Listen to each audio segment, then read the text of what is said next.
Hi, Callie. Here's my answers to your great questions. So, question number one, how long have I been teaching, and since when have I been using technology within the classroom?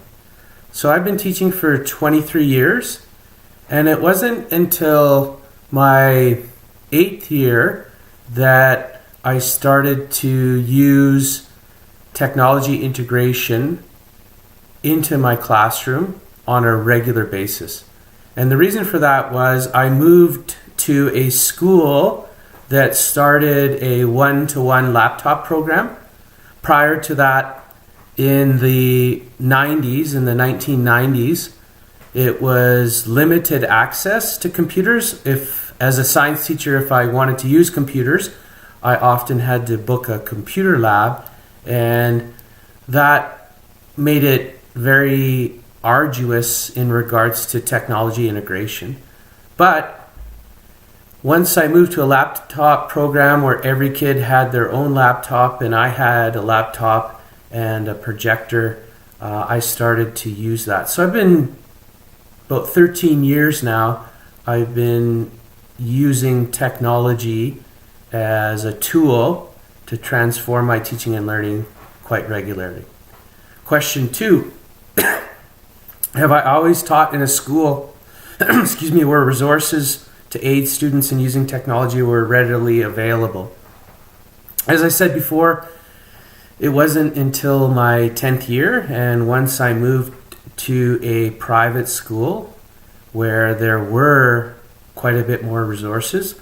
At the private schools, tuition helps us fund a huge amount of resources. So I've been at 3 different private schools. The school I mentioned before, which was a one-to-one laptop program. Then I moved to Singapore to a international school, and that school also had a one-to-one laptop program. Then I moved back to Canada and I taught at another private school, and I had my own cart of netbooks. These were relatively inexpensive. They were $300 a netbook, and I had a whole set for my class teaching. It wasn't a one-to-one, but because I use technology quite proliferately, or quite a large amount, the set of netbooks, which were 25 netbooks, were mine to use alone, and so I had huge resources in regards to that. I haven't used iPads at all in my teaching, or iPods. I know of teachers that use iPads and iPods, but I myself have had no experience using those in the classroom. Question 3, what have been some setbacks of using technology within the classroom, and how did I overcome those setbacks? As you've found out from one of our Skype sessions, you almost have to anticipate that there might be a setback, because as seamless as you want technology to work all the time, it's finicky and it doesn't always work out the way you like all the time.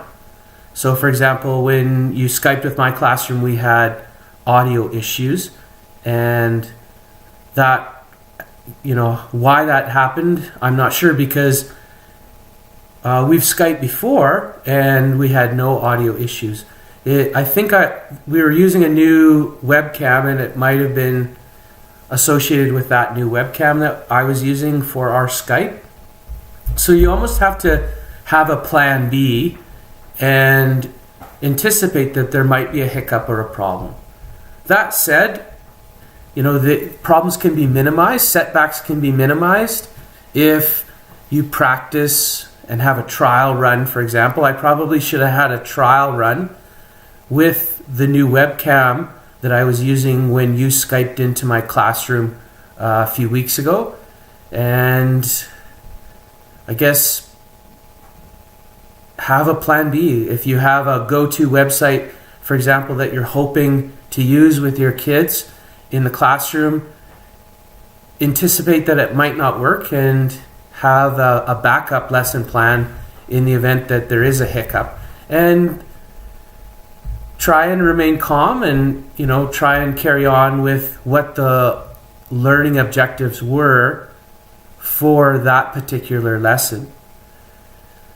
So how do you overcome setbacks is have a plan B. Always, think, okay, what if this doesn't work? What if the internet goes down? Or what if the website that I want to use and it's an external provider, what if they take it down on you and you're left with nothing? So don't let that happen. Have some sort of backup plan. Question 4, what are your favorite technological tools and websites to use and why? Technology is always changing. There's always newer ways to transform your teaching and learning. There's always different ways to approach what your curriculum is for skills and knowledge. And so it's hard for me to say that I have a favorite website or a favorite tool because, like I said, pretty soon there's something new out there that might work a little bit better. And so it's important not to get too hung up on favorites. I think your important thing is what pedagogically are you trying to do? Is it inquire about rocks and minerals? If so, what's the latest and greatest way to do that? It might be through a technology integration. It might change though over time, and it might be some other way. So, for example, I use a website for science and math a lot. It's called explorelearning.com, and these are mostly simulations where students are given inquiry type questions and they have to use the simulation to help them delve deeper into the topic. And that's been a go-to of mine for years. It is a paid subscription, so it costs money. And just within the last year, I found out that there's a free version called, the University of Colorado has it. It's called PhET Simulations, PhET. And so now I use PhET, the PhET website, more than I use Explore Learning. In fact, next year we won't subscribe probably to Explore Learning because it does cost something like $600 a year. And so again, things are constantly changing in the world of technology integration, and it's important to try and stay up to date and keep mining for new ways to do things.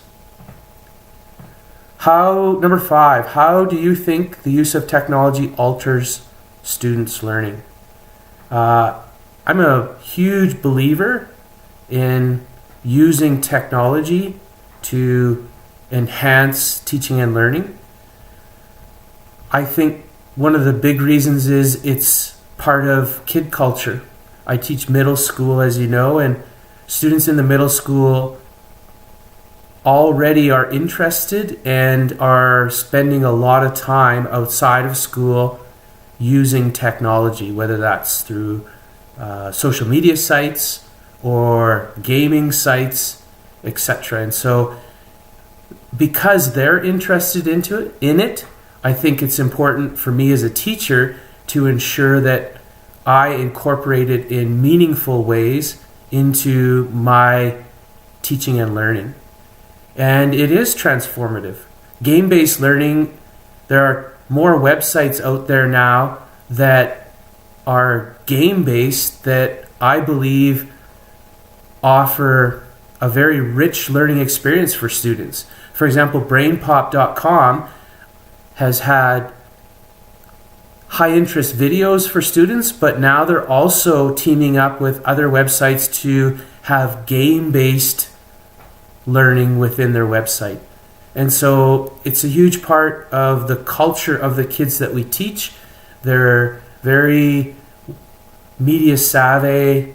They want content that's rich and engaging, and that helps transform the classroom into an interesting and engaging environment. Question 6, how do you use technology as a means of assessment? One thing that I like to use as far as assessment is I use what's called e-assessment. Electronic assessment can help me get a formative understanding of students, their strengths or weaknesses quickly. How I use this is I use a course management system. So one example is Blackboard, blackboard.com, or coursesites.com is a version of Blackboard. Moodle also has e-assessment tools, so you can build a quiz, a set of questions. It might be 10 questions. They're fairly low-level thinking skills, so they're multiple choice or fill-in-the-blank type questions. And you can deliver or allow the kids access to this, and it will spit out the course site data for you, and it will give you a snapshot of whether the students are understanding certain knowledge or content. And so, for example, students can try these more than once. You can pinpoint certain questions. Maybe the whole class tried the set of questions and everyone was getting question 1 wrong. Well, that's a snapshot for you as the teacher now to say, well, whatever question 1 was asking the group of students, they obviously didn't get it, and you need to revisit that curriculum content.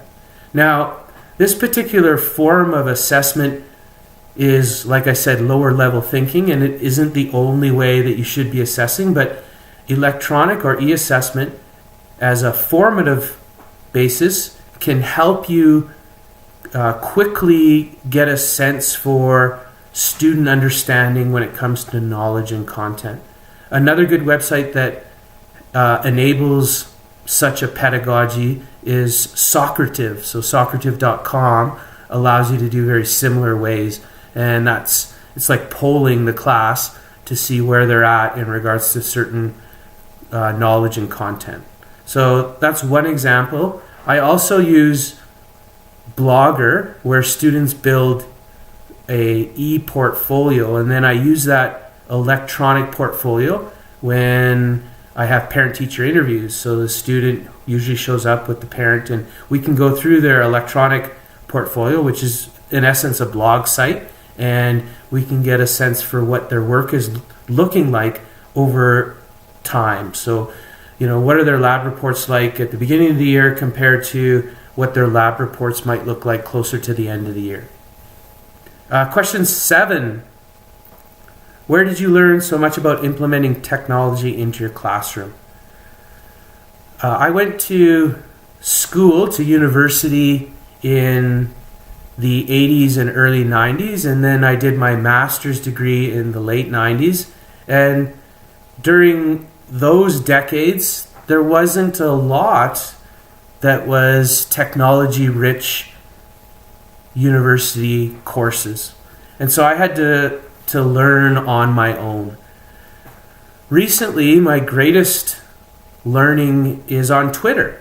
So I try and follow people on Twitter who are technology related, and I've learned a plethora of different ideas, whether they're quick 1-minute things or what the latest trends are through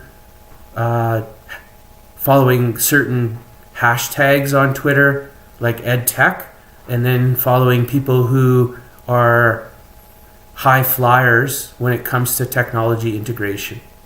And so I guess I'm self-taught in a way. I've learned to learn on my own when it comes to how to integrate technology in a meaningful way and stay on top of current trends when it comes to technology integration.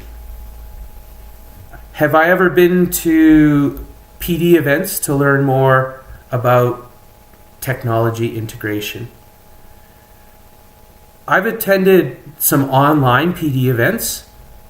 For example, there's been a movement online as well as face-to-face called EdCamps. EdCamps, some of them you're allowed to participate and watch online, and also through Twitter you can get a sense for whether some conferences also offer a video conference portion. And so I participate in Twitter chats like one's called Saturday Chat. And so I learn lots of people are focusing their questions through Twitter chats that are technology related. And so these are good examples of PD events. As far as face-to-face PD events, there are lots out there. However, I have not attended any personally because I tend to find ways of learning online, which is quite a bit cheaper than trying to go to a face-to-face conference. Now, that's me. Lots of people, for example, my wife, she prefers the face-to-face type conferences. She learns a lot better that way, and it doesn't necessarily, so it's each to their own, I guess. Any other comments about the use of technology within your classroom? I think you've heard this time and time again, but it's important to know that technology is a tool, and your understanding of how to approach either a skill that you're trying to teach your students or a content or knowledge objective from the curriculum, your first question has to be, what are the different ways that I could allow students to learn that objective? And technology might be a way, but face-to-face might be another way. And so we don't want to rob the kids of experiencing learning through face-to-face engagements as well. Often I'll lean on technology integration for teaching certain curriculum skills or objectives that are knowledge-based when I'm not happy or comfortable with the way a face-to-face lesson is going. An example of that is in science, in grade 7 science, I teach a unit on geology, and students have to know the different types of rocks. And I haven't been happy with some of my face-to-face activities that I use to get kids to know the different types of rocks and the rock cycle.